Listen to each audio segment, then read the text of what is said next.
Suspect, di umabot ng 5 feet. Suspect, walang tatay. Suspect, pinampon. Suspect, grade 12, dalawa na yung anak. Tama na mo pre, wag ganun. Hindi, joke lang yung pre. Biro lang. Tama na mo pre, hindi magandang biro yun. Man, dito! Man! Para sa beta lang. Ano naman?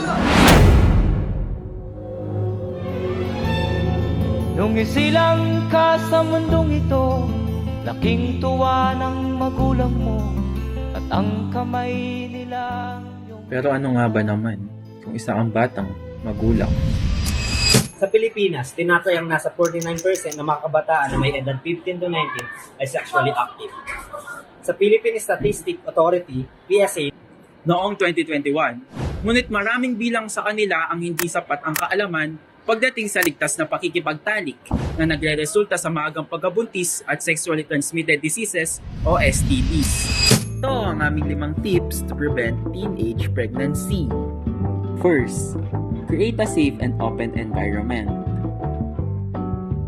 Second, be age appropriate.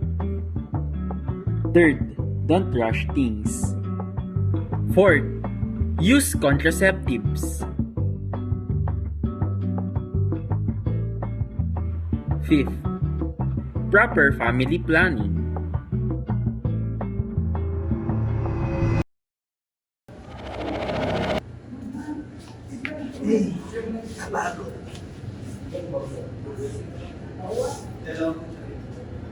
Sa tamang panahon. Cause there's a blue sky waiting tomorrow.